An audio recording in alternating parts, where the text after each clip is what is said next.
Vous, Alain Jakubowicz, bonsoir. Bonsoir. Vous êtes le président de la LICRA, la Ligue contre le racisme et l'antisémitisme. On va parler de l'incroyable augmentation des actes antisémites en France depuis le début de cette année. Mais d'abord, un mot sur ce qu'on vient de voir, notamment cette histoire de Saint-Mandé à la fin, ce jeune arabe agressé apparemment par des juifs. Vous vous êtes porté partie civile?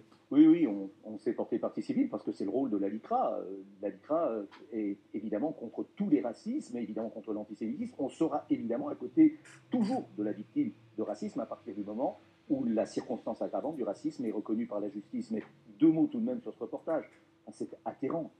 Je veux dire, honnêtement, pour la première fois, je crois, depuis fort longtemps, et je crois depuis ma naissance, j'ai peur. Cette situation est une situation absolument explosive. C'est l'échec des institutions de la République, il faut bien dire. C'est pas pour moi que j'ai peur.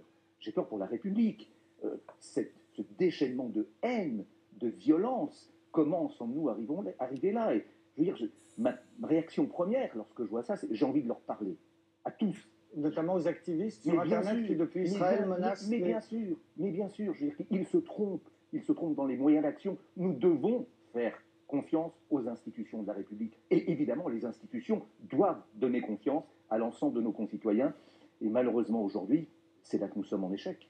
Alors, 527 actes antisémites recensés en 6 mois, c'est le double de l'année dernière, avec en plus de plus en plus d'actes violents. Ben oui, c'est plus d'actes et plus de violence. En 7 mois, c'est une explosion, c'est plus d'un doublement des actes avec deux événements, hein, parce qu'on est dans du conjoncturel. Hein. 2 événements, début d'année, c'est cette manifestation à Paris, jour de colère, et là c'est l'extrême droite, hein, où on va hurler juif, juif, la France n'est pas à toi. Enfin, recevoir ça dans la figure au début du XXIe siècle, enfin, c'est du jamais vu.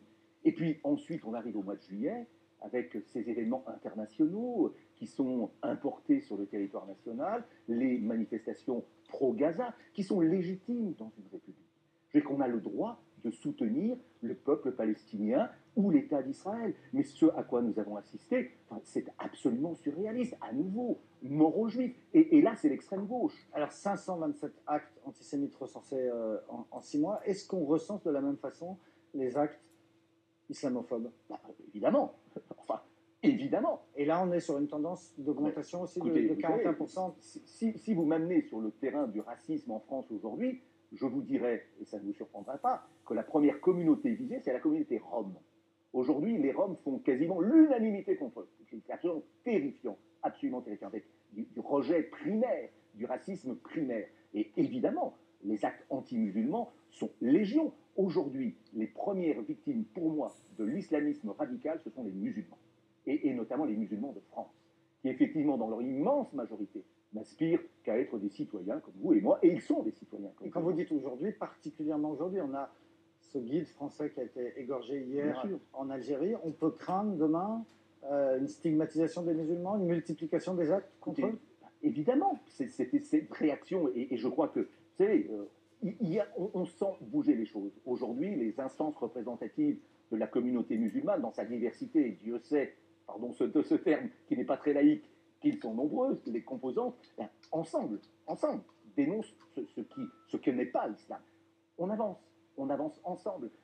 La France n'est pas un pays d'extrême, mais qu'est-ce qui se passe? C'est que la société française subit tout cela et se tait. Il est temps que la société française réagisse. Au lendemain de la profanation du cimetière de Carpentras, 1 million de Français sont descendus dans la rue. 1 million de Français, de toute confession, de toute couleur de peau.